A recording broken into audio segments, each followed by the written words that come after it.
Welcome to our first iteration of Ask Me Anything. I am Andre Andrews from ArcticShield, a cybersecurity and technology nonprofit based out of Anchorage, Alaska. And I have the pleasure of talking today with James Gilly Gilchrist. Been a What's cyber going professional in on? Fairbanks. Tell us, what's up? Well, it's really cold, and so I prefer to stay inside and continue to learn and build my home lab, stuff like that. But if you're a person that likes to work outside, I feel for you. Uh, Really cold is relative. uh, it's been like on average 40 below, I think, for the past since December, since the beginning of December. So, Nice. and then it kind of warmed up, kind of squeezed in some heat a little bit there, and then it shot back up to the cold. Has that had any effects on you technologically? Cars starting all right? My car did not start in Is that December. you gotta have Yeah, the heating block, I right? I, I have it, and there's some days you're like, you know what? I'm just not gonna plug it in, and Right. that was the day. You know what? Okay, because it had been fine. I usually don't plug it in until it gets like 20 below. But then I've been seeing all of these people like their cars starting on fire, Ooh. and it's I'm like I don't want that to happen to me. So definitely make sure your heating pads, if you live in Fairbanks, or if you're curious, if you ever move up here, get your car winterized, but make sure whoever's doing it doesn't have the I think they're the heating pads. If they're off or something, they can definitely set your car on fire. Good. Well, thankfully you hadn't run into any of that. I haven't really had any significant power outages at my place, but I know Anchorage doesn't. You're in Anchorage. I heard that it was like minus 22 on JBear, which Yep. doesn't usually. We touched the negative double digits for a while. Hopefully coming out of that this week, especially now that it's snowing. So that'll definitely warm things up for us. We did have power outages about an hour north, Wasilla, Palmer area. They had some power outages before the holidays and high winds. I kind of feel for it because I grew up in Juneau, and right now Juneau is getting like record snow to the point where the boats are literally sinking. And I prefer the dry cold, less wet. Not saying I don't like Juneau, but Fairbanks is kind of like that Arctic kind of deserty feel. Yeah. Well, we're just going to jump right into it. The first topic, uh, a very contentious topic. Some people have some very hot takes on this idea, but certifications. What Yeah, has your journey been as like through the maze of certifications for IT and cybersecurity? my first cybersecurity cert, being in the military, was going through the pipeline to get Sec Plus because they require it, or they required it at the time to basically have admin privileges. It's kind of shifting a little bit now to where the 8140 model, right, where there's you have different certifications that fill different categories. And so I would say if you're working in the federal government, right, the it makes sense to kind of stick to the path. Like if you want to be an IM2, is it? IM3, and you're starting your career, maybe a realistic goal would be, okay, once I hit 5 years, get the CISP, right? Or work towards the CISP. You don't necessarily, I'm not saying to make that the end all be all cert, but you kind of want to design your educational plan around the place that's going to get you where you want to be. Some people will say, do I need the CCNA to be in cybersecurity? And I would say, probably not unless you want to be a network security engineer or a network engineer, if that's your focus. A lot of people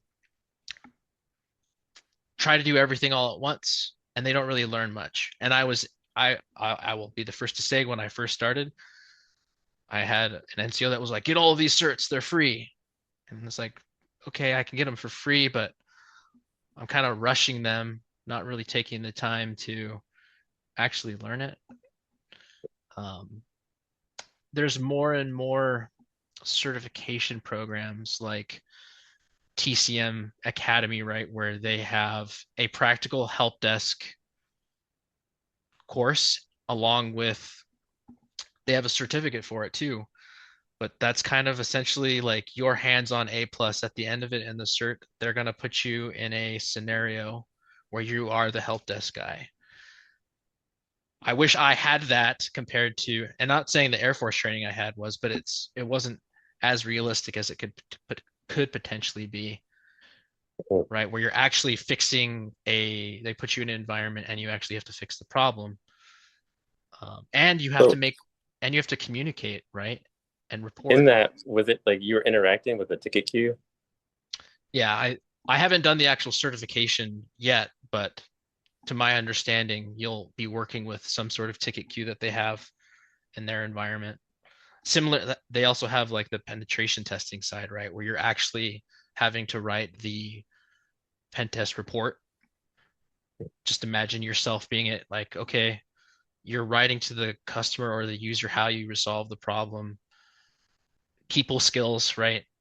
They incorporate that, which there's not really a designated certification for the human element of these sort of things. So if you can get practice talking to users, talking to your peers about resolving problems, you'll get better at it.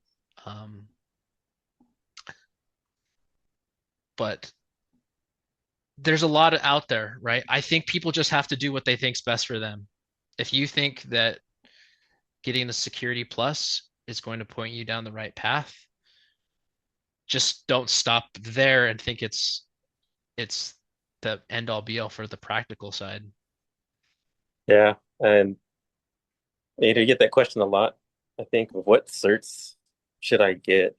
And a lot of it is really based on what you're ultimately trying to do. And I get there's always like this baseline knowledge. And I think if you are doing the certification for the knowledge base, whether you take the test or not, the baseline knowledge um, that I've seen from some of the vendors and your entry level certifications, that knowledge is going to be necessary, if not extremely helpful, when you pick your path or a job is going to have a requirement that says, hey, you have to have in order to apply or in order to hold that position. Then you have this baseline. You're not starting from ground zero to try to sit for a test under time. I don't think that's a good idea. I think the people that start out heavy in the cert game, like let's just say I'm a college student, right? And I go through a bachelor's program that includes certs. Typically throughout that 4 years, there should be experiential things littered throughout that program. So for me, I did the cybersecurity and information assurance program at WGU. It included certs, but I felt like I was at the right time in my career to leverage the program. Some people are, say don't get a degree. Some people say um, degrees aren't necessary. And maybe they're not. Sometimes it's all about the network too.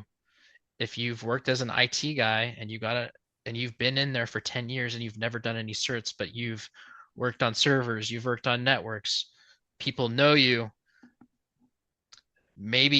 I've seen people now too where they're letting their certs lapse and they're 5 to 10 years in because one, they may not always be the best bang for your buck. If you're stressing out over money, some of these certifications are really expensive Yeah. unless you get into an employer that is investing in you directly.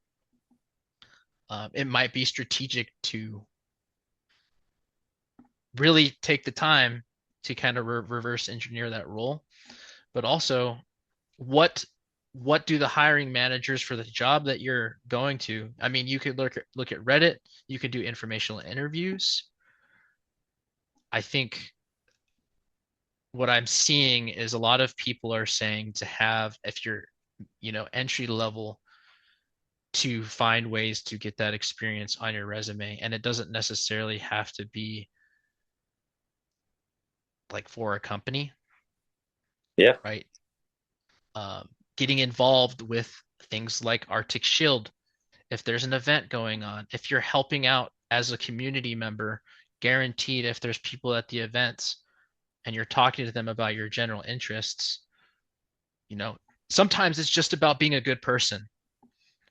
Like, and security in my mind, if you're not a good person, it's probably not going to, and I mean that in like the sincerest way possible, right? Obviously, I'm not saying like ethical hackers are bad or the people that send you phishing awareness exams are bad or assessments.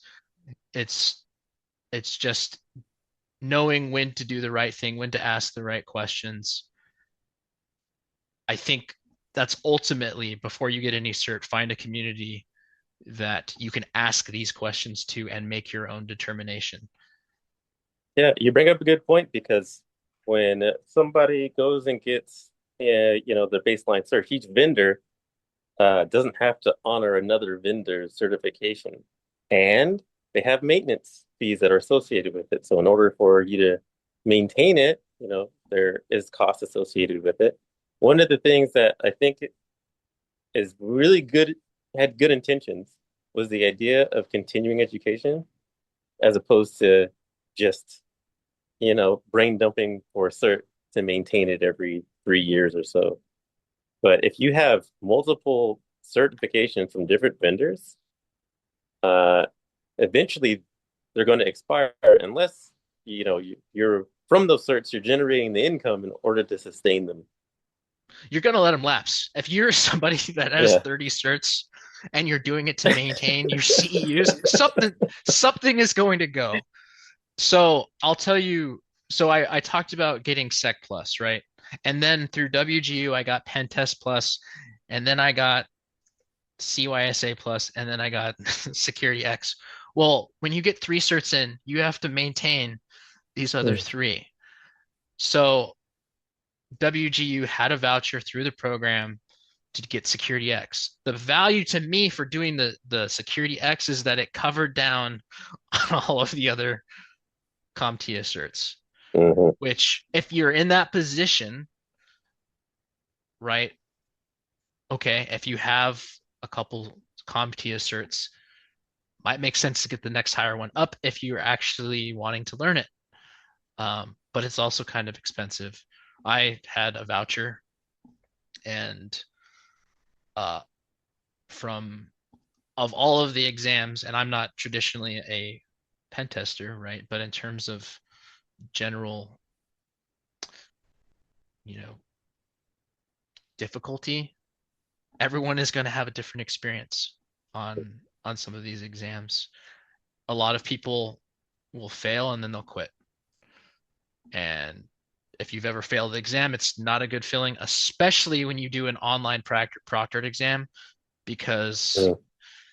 it's it's not always the easiest to set up your room perfectly and then you have a guy tell you, I need you to move your lamp because I think there's a camera over there. I'm like, there's not a camera over there. It's just a lamp. It's okay. Um, that's the other thing, your learning environment. Whether you're doing certificates or not, if you're stressed out by a bunch of things, you have to carve out time to have deep learning. You can do 5 to 10 minutes a day, but make sure you're focused and you're Quality. actually, yeah. Um, I'm not going to say anything negative about like the training vendors. There's a lot of resources out there, but there's also a lot of resources that are starting to become 100% AI generated, Oh, yeah, right? That are yeah. selling and they'll say this is $5 and you reference it to maybe the actual official guide. Um, and I'm not like a video learner. Like if there's somebody talking at me, the camera, I'm like, give me the technical manual. Like give me the TO, bro. I want to go initially. Let me go through the lab guide initially, and then I'll do it myself. Not saying that for every video, but it's some of the training is pretty dry for the certs, especially when you start getting into like the GRC certifications. Um, like I'm studying for CRISC right now because I have a general interest in risk and understanding it better. Hmm. I don't think there's an entry level risk cert. It's kind of Sec plus, but not doesn't really give you real risk scenarios where there's money involved and there's business stakeholders involved, and then you have to basically quantify why security is important to them. Hmm. I, If we start there, like why is security even important at all? And I can talk to people about a concept that I think that moves you a lot because that's essentially what an interview is if you're trying to get in. Not only are they assessing maybe your technical skills, but they're also wanting to know if you vibe and if you can speak to what their mission vision is. yeah, they also are very interested in how well they assess you would be with their group, their culture. And if you're a So, bad person, people know it. People, those hiring, some of the hiring managers just know. They can tell by the moment you walk into that interview if you've at least you could prepare like soft skill emotionally, I think, but but if you get I nervous and eat their whole candy bowl in yeah, one shot, those are not just to take. Those are not just to take. Yeah, it's I think making the like think of about it like somebody transitioning out of the military, right? They're not necessarily they want to go into cyber, right? But if you tell them, all right, go use your GI Bill on this degree. Like, why do you want that degree? What position? And ultimately location. So if your job market, a lot of people think they want to do remote jobs and they just don't vibe with it. It doesn't work on their initial, if your first job is remote, it may not be the support that you need initially. hmm, So sometimes that's where location matters too. Like I know in Alaska, we have a lot of government positions. A lot of yeah, those positions I'm seeing, like they're not necessarily entry level. Like even the ISSO, like they want you to have some sort of government experience. But what is below the ISO, right? Like RMF analyst. I haven't really seen I've seen like ISO positions posted here, but it's almost like they expect people are gonna come from the lower 48. And I'm sure they will, but I think there is one of the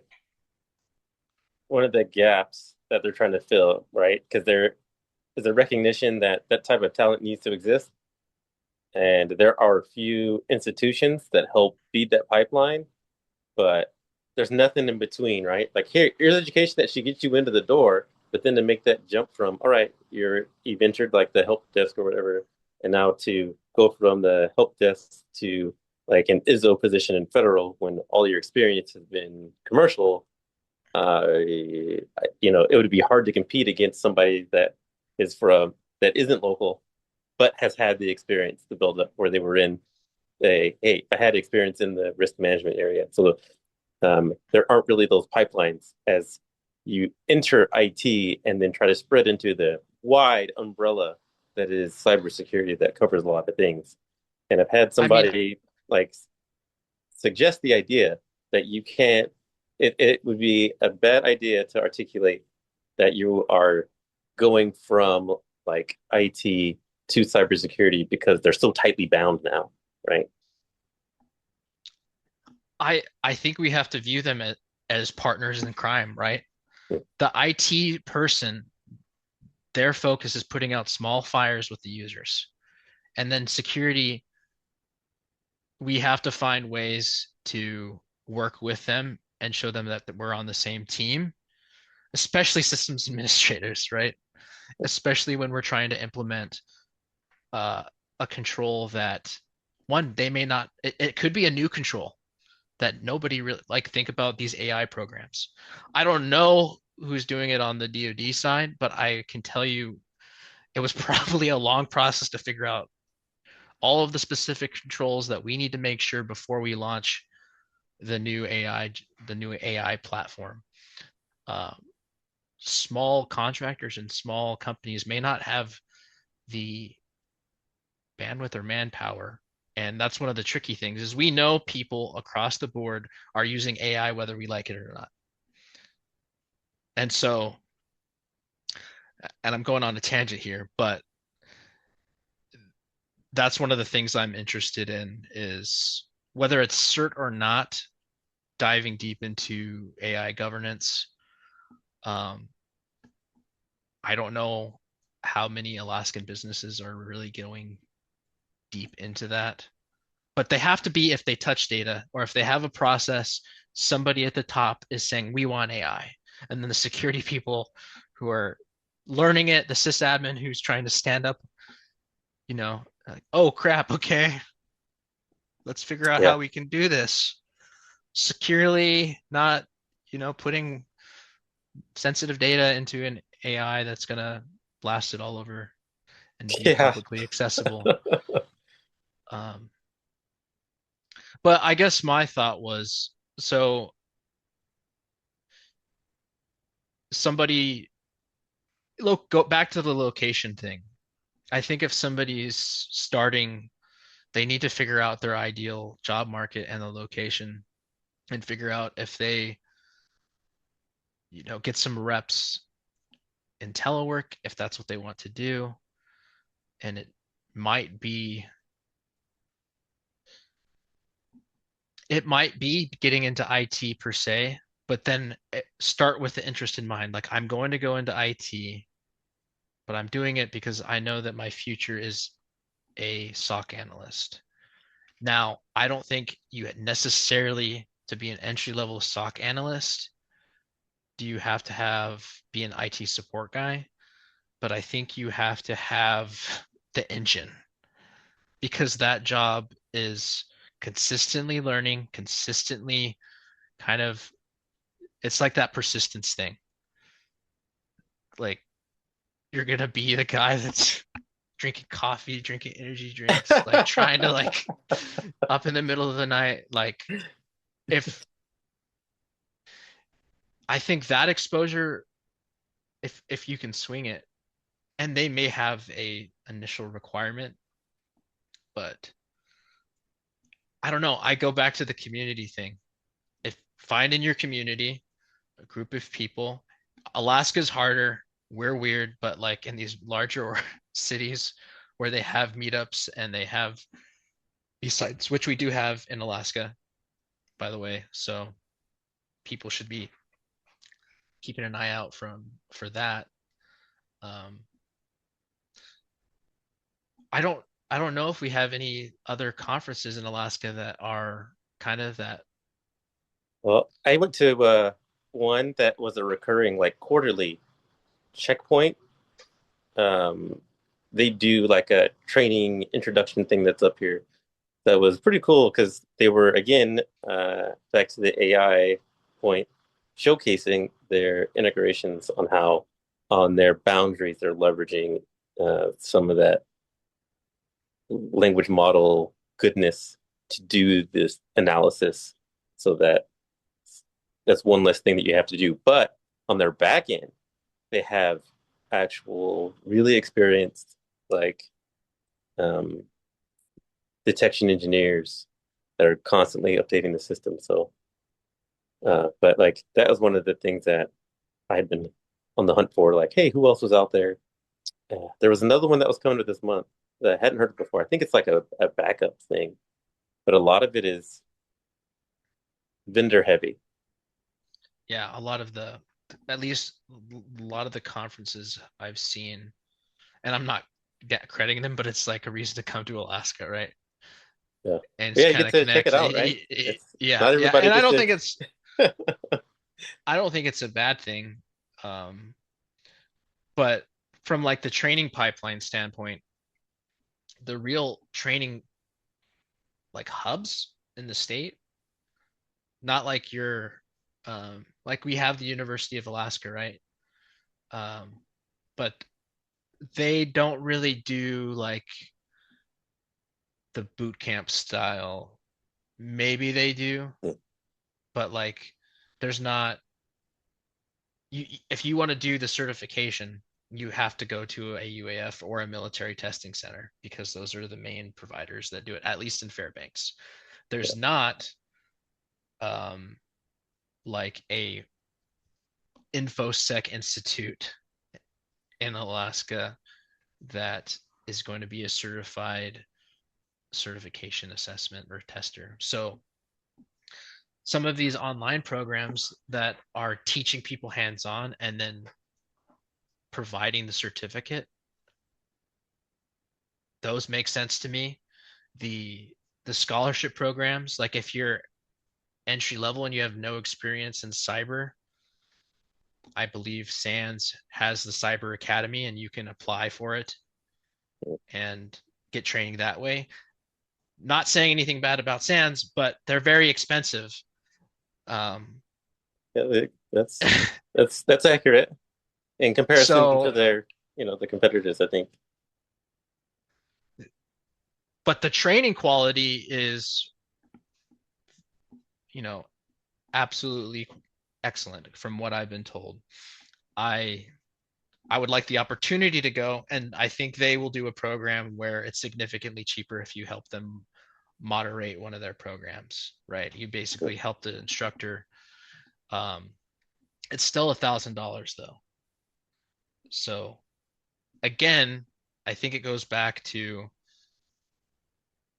I I I hate to say it, but sometimes looking on Reddit, not for the people that are saying how I passed, but like there's some Reddit threads that are like, this is my experience with the exam, my strategy, and there's some really interesting threads on there. Like I failed 6 times and then I passed on the seventh try. Like that person paid for the CISP 7 times and then Hmm. finally made it. Like luckily, luckily I passed mine on the first try. But I'm sure you've been there. Like, wow, I don't know what is going to happen at the end of this exam, Yeah. and it's uncomfortable, especially when you think you studied enough.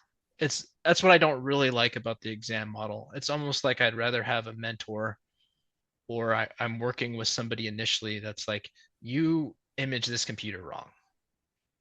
It BitLockered. How do you fix that? Right. Uh, there's a blue screen popping up and it's telling the user to use a run command. Why is that bad? Right. Like,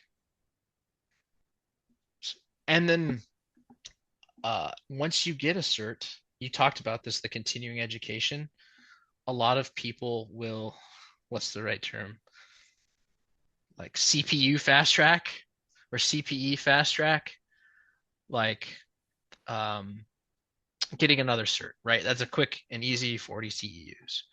But then there's Oh, other more methodical ways, like now that I have my CISP, I feel like that I have it. I can design my learning a little bit, right? I can do the 120 CPEs, but I can kind of, I don't want to say have the freedom, but I feel like I can stress a lot less about having certs. Um, but I'm looking for ones that require me not just to answer a question, right? They put me in a scenario base. I found that with the cloud certs, right? Aside from like the AZ 900 or your entry level AWS, you actually need to know very technical things for the administration side of it, whereas it's vendor specific. Um, but cloud is pretty affordable for the most part, especially if you're a student to get hands-on learning, right? If you're setting Mhm. up your account for the first time, um, and now that I'm thinking about it, and now that I'm kind of been trying to learn more about the GRC engineering side, it's kind of like that combination of DevSecOps with GRC. And so, like that traditional model is right, we're going to do snapshots of all the evidence and then provide that to the auditor. Well, that's a snapshot in time. Whereas if we build the policy as a code in to continuously give us evaluations, any given Sunday, auditor could come in and I'm like, you could see it. I didn't have to go out of my way to find the specific control Mhm. um, that that I want to go back and start my journey with that. Right. Yeah. Start my core with that. Yeah, like some of the for like proof of compliance. There was even some of the insurance entities that say, hey, if you want us to cover you for cybersecurity or cyber insurance, you're going to have to install this box on your network so that at any time they can kind of, code a check to make sure you actually have or installing or using those things that you say or attesting to in the questionnaire. Well, I'm like, what is it actually doing? Are you just putting this Right? box here? Like, what risk is your box potentially present? Are that's what so like they were talking like, okay, they can come in and get an SOC2 validation, right? But what does that really mean? Is it actually security? Is it actually and it, I'm not in that space and I'm not going to question it, but it makes me think about it like, can the vendors, the third parties we work with, quickly pay for somebody to, and their product could be good, but is it engineered well, like security built in? Are they doing the things that they need to be doing for me to trust them?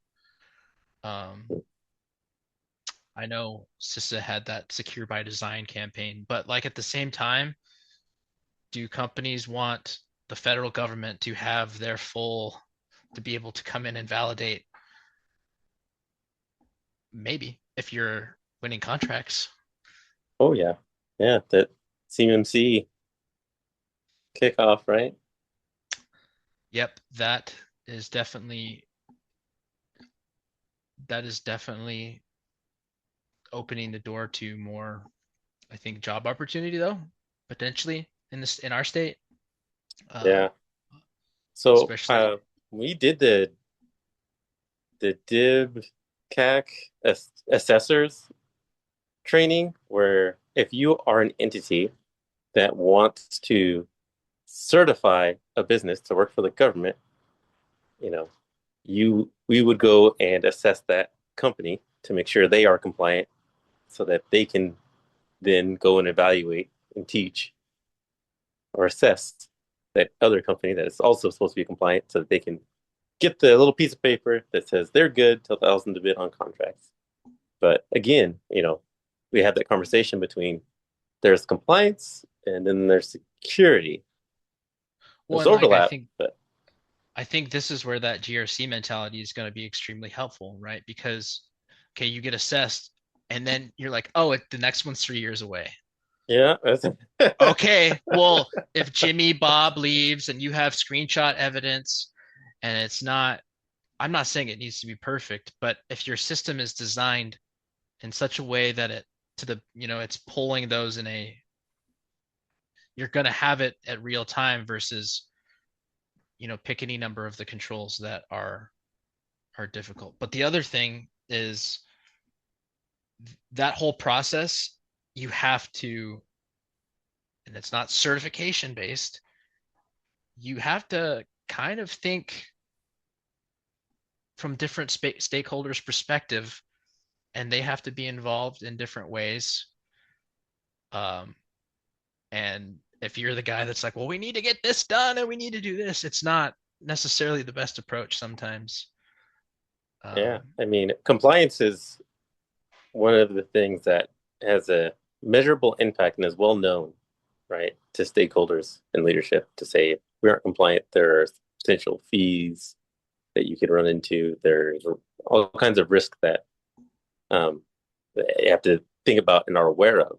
I think sometimes some of the security stuff is if it's not articulated in a way that shows that the risk it directly impacts their operations, the dollars, the bottom line, the the culture, and it can be difficult to say, "Oh, we should do this patch," and you start to get technical. You watch their eyes like glaze over, and they're like, and It, then you say, "Well, you need money for this thing."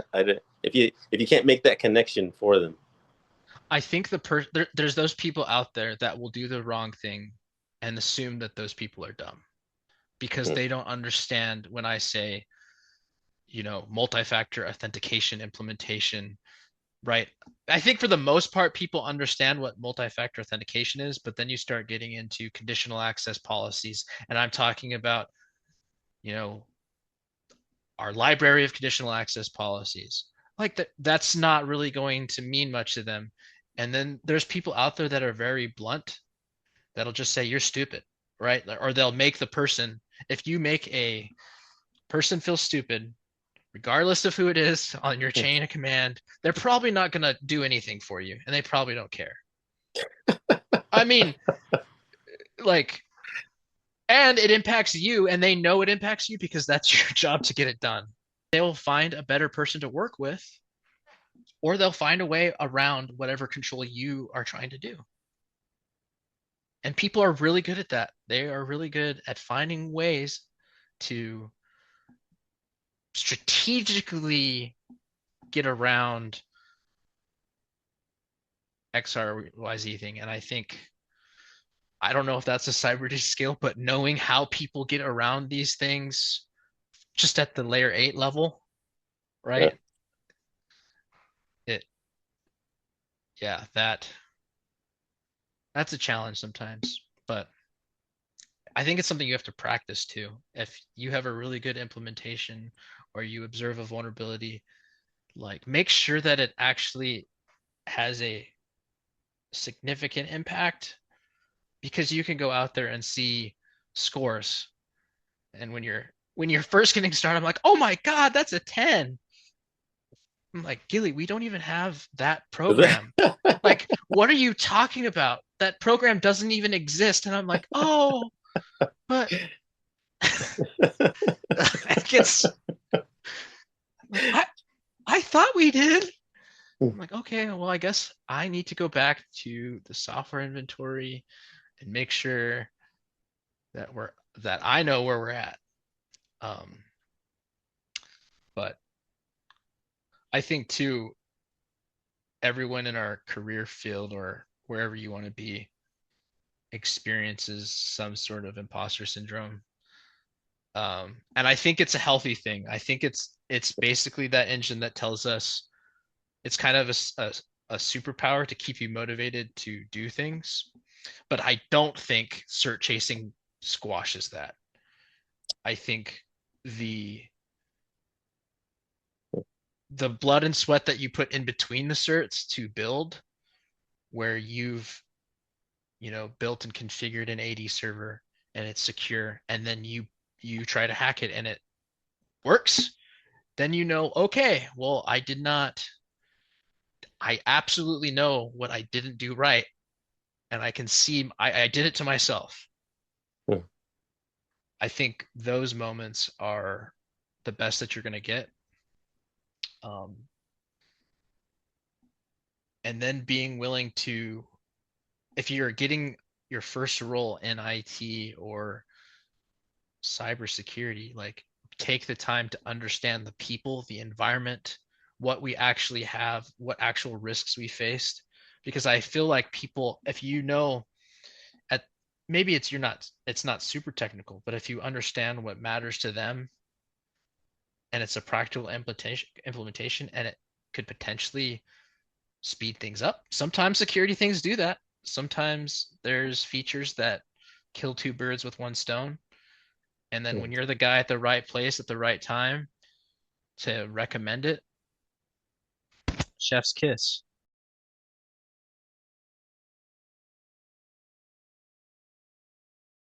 there's definitely this dichotomy, I think, um, that can exist when it comes to compliance security and the C-suite. And if you get those to culminate and come together, then it can be a beautiful thing.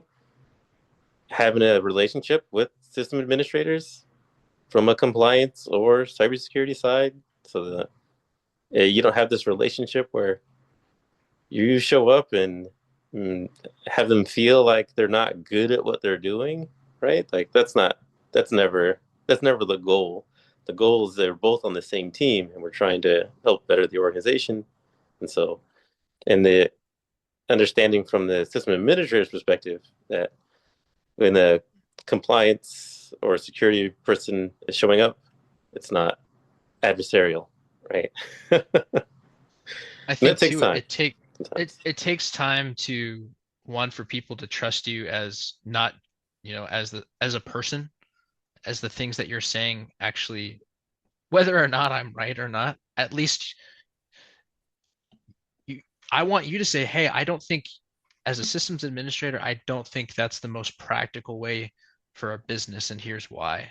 And let's get together and document the exception to go up properly, rather than just doing the thing and making the person happy because the business runs. Well, we didn't document that exception. It now lives in our environment.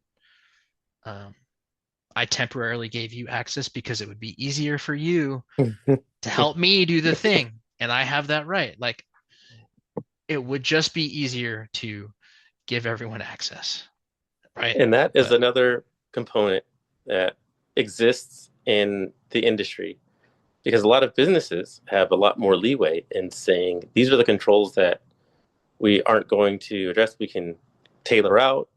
They can have justifications for why. But the important component is they are aware that they aren't doing the thing and understand why they aren't doing the thing and maybe have like a get well date or time to revisit it.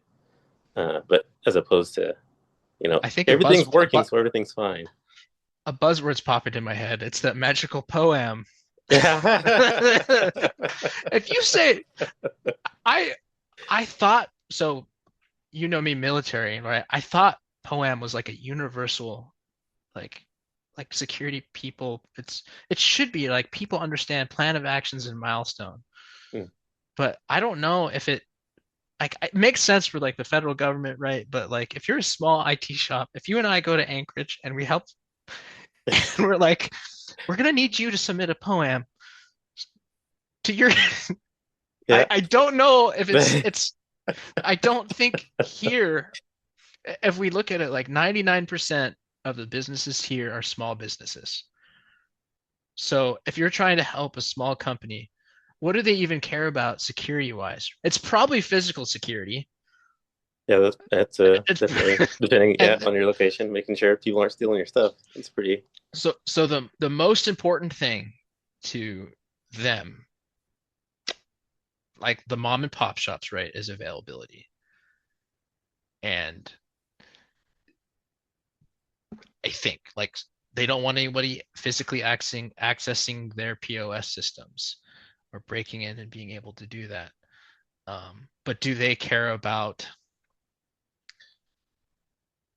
if you're selling security to these small business, right? I think you have to be more intimate and not like the MSP level, subscription service. Maybe some of them do that, but I just don't know if that's, if we're going to be working with small businesses and helping them out. And I know that's, one of the reasons Arctic Shields exist is to help and bring this education and awareness to small businesses in the state. It's just an interesting dynamic because we there's very few big. I mean, there's firms like large businesses here, Hmm. but they can throw money at anything for the most part. Yeah, but I think that's like, one of the things that highlights that vulnerability. I think when we look at things like all the threat intelligence stuff that's gathered, where people are finding things. It's where if as a from the perspective of an adversary that is trying to take down a larger company, it would be smarter for me to use a proving grounds where I'm not likely to be caught trying and testing so they don't see me coming. And those places have historically been the smaller companies that would think, why would somebody, I'm a candy shop in the middle of nowhere downtown. Who cares if I I'm selling exist? candy. Or, yeah, right. Like, You're selling candy to China. but if it's like, if they have something that is also in an environment that they want to go after, and I think there's a vulnerability, that would be the place that they would test it. And it's no longer the, oh man, I know that something is wrong because my systems went down. Because now it's all about existing, having persistence on the network, maybe using it as a jump point later, right? So as obfuscation. So just to reduce that availability, um, helping raise awareness and supporting that entity that maybe doesn't have the dollars to just throw around, still Yeah, participate in the community in a positive way. and then thinking about it too, like I know some companies don't even have they don't necessarily have their own IT support, right? They contract those companies out. But if your IT support company is small and not to par, I'm not saying there's companies out there that aren't, but some of these IT providers,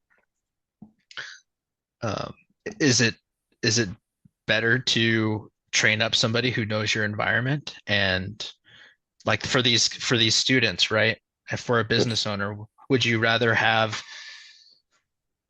you know, the MSP where you need them maybe once a month, or do you want your guy that you're training as a student who's going to work and build up in your company and maybe, they're getting a decent salary out of the get-go? I'm just thinking of the people and some of the students that you and I have worked with in the past.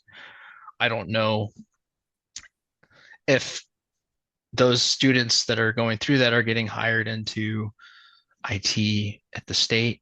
Like, where are they going, right? Where does the program, what does their student success show where they're going, right? That's something I look forward to when we're talking about this. Yeah, and I don't know if that's something that gets captured from the schools, right? Once they graduate and say, "Hey, I was able to," because I mean, even from my experience through the University of Alaska, that's where I got my like first job within helping out a business that was downtown. They came to the university and was like, "Hey, we're trying to do this," and it was like, you get credit for doing an internship thing to help these people solve a problem. And like there are these hubs, but that wasn't captured anywhere on the back end from the university for me to say, hey, later on after that internship, it turned into an employment opportunity. So I'm not sure where, because even with you know our software development organization, we have like a jobs posting thing, but like if somebody posts and they get someone from our community, unless that person comes back and says, "Hey, by the way, here's how we wouldn't know." So it's a constant. Oh, let me follow up. Like, hey, did you find somebody? Oh, okay, yeah, right, that worked out. Because what we're looking for, we're like, what is it that people are posting for that there's demand signal for that we don't have, that doesn't exist, so we can build training for it and fill that role. And so there are programs that like hire to train, where we develop relationships with a company and say, hey, this is what we're looking for, this is the stack, and we can train a bunch of people for that, and then that makes them available candidates. But then there would have to be an open position, right? And so there It's has to kind be a of signal for it. it's kind of interesting because like if you and I are going to go do a trade, right? And train to be an electrician, it's almost there's always a pipeline. Yeah, If there's a consistent, like, you go through this program, you do well, you're a good person, you're going to get through and you're going to get a job or you're going to be an apprentice, right? I don't know if that same model would be effective. I just don't think universally it's viewed as a trade. It's kind of like yeah, still in that. um what's the right term? That's the nerd trade. Okay. This is the nerd trade, Nerd which is trade. good. Yeah, yeah, like these are I think it would eventually go in there, but like lately I found myself like, okay, when I'm ready to retire, I'm gonna go I want to be an electrician at Yeah. 50 years old, right? Just why not? Because Yeah. I feel like at some point, at least I can say I've been on the other side of it, but it Well, just made also, me I think think about that some of those trades have well-defined positions. And I don't think that exists here. When you say, oh, I'm a system admin, I can mean a whole lot of different things to a whole lot of different entities. Like, oh, I'm a security person. I mean, the spectrum of they're working on. They're trying to have like, all right, this is what that means. They have the defense cyber workforce framework where they're yeah. like, hey, these are the skills, uh, tasks, abilities, and the knowledge that you need to have. We think would be collected under a role with this title. And so industry is, I think, trying to mirror that a lot. And I think that's where it came about with like baseline certifications. It's like, okay, we can get on board with this, but it's not like, I don't think It's it's almost ubiquitous. it's almost like they should just say unknown cybersecurity position. Yeah. And then it's like day one, you just figure it out. Come in, and then we'll just see. We'll see Yeah. what you think. And if you Yeah. think this way, we're gonna put you over here, right? And then you're gonna be working with Jeff. He's been a sysadmin for 20 years. And he's like Yoda, right? Like he's your Yoda, Hmm. sitting there training you, Well, and learning we ran into things. that problem though, right? Because when we were soliciting for like, hey, an internship program or like a job shadow, some of the concerns would be, I have to take my top performer, right, who's working all these top level tasks, and if I'm going to give them Yoda, right, I'm going to give them the guy, then I have to sacrifice for production,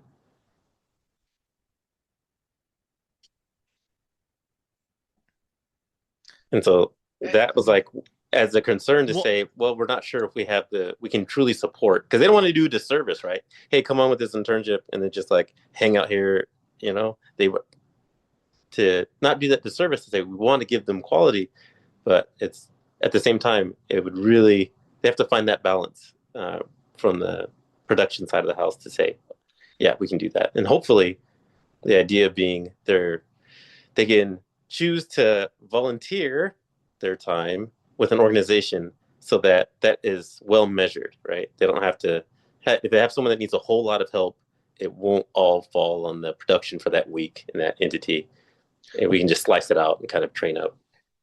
it's interesting because I've seen in like some senior analyst positions where it says you will be mentoring other junior analysts, right? Mm-hmm. Okay, so is the mentoring, I don't think this is like, from my perspective, the mentoring is I'm giving them strategic insights when their positioning is a little off, right? It's like you're here where you need to be, might be over here. How are you like go back and look at what you did. I'm not saying that what you did was wrong, but maybe it's not the most efficient. Maybe you'll learn it faster this way. But the mentor in that position also is you have to take time to learn your mentee's learning style. And it's not like the traditional like like what we're doing, right? I'd consider you a mentor. You've mentored me through a lot of things, but you never said you need to find this specific path. It's like you're a little bit off on what Huh. you said there. Correct it, right? Like if you go out there and say that, you're probably not going to come back winning the way you think. Um, and I think that's going back to the whole thing is how do you develop wisdom in your profession? And wisdom is not answering questions on a exam. Wisdom is like knowing that our customer cares about physical security. It's the most important thing. And then if I'm not informed on the interview, and I go there and start talking to them about next generation AI and how they should incorporate that into their revolving door. Mm. Like they just want locks and keys and to not get broken into right now. Yeah. It's and then and then meeting people like you that have wisdom that have been in the career field longer than I have, right? Like I didn't initially start out as IT at all. I thought I was going to be a cop for the rest of my life or Mm. MP, stay in the army. No, it did not go that way. But I started with emergency management and kind of found cybersecurity because I noticed they had all of these risks from a enterprise risk and cybersecurity, like even 10 years ago, it was pretty high up there, right? It was the number one thing, but all the investments would go to like earthquakes, right? Oh yeah, yeah, So so yep, so yeah, it's very realistic and it's very there's high chances that we could face a cyber attack. But then all of our money and all of our time and efforts are going to flooding and we're not even in a flood zone because the rain could just suddenly like I'm like, Yep, okay, what's this cybersecurity risk? What are they talking about? And that kind of prompted me from that crisis management business continuity side. Um, and then just got into help desk, man. That was I think the zone to learn. Like I didn't even think I'd be a computer person, but I felt like that was my good pivot point. Some yeah, people will say you don't need to start in IT. Start somewhere that has um, critical thinking, right? Like yeah. That's that. really it. Problem solving for yeah, So my argument would be that I think that first responders make pretty good cybersecurity professionals because they have um, resilience. And I'm not saying other people don't, but their way of thinking to prevent disasters from happening. So it's like, okay, this yeah, incident happened. What can we do? What intel can we gather to make sure that we don't do the same thing over and over and over again? for sure. Right. Well, I think uh we are coming up on our limit here. Do you have any parting words or things that you're working on? Because I saw you had like a team that you guys were putting together for one of the cyber events. Yeah, I think we're um, looking at doing the President's Cup through CISA. Um, Something you're participating in? looks like it's breaking up a little bit. Maybe it was bats. Yeah, yeah. We Bass was making a team, and I was going to join up on that. Um, but yeah, so again, I'm focusing more on 2026 on trying to get more like practical GRC engineering experience in my home lab, setting up my own tenant, being Nice. able to do policy as a code. Um, but and then we'll see what happens with travel and what opportunities the Air Guard has for me this year.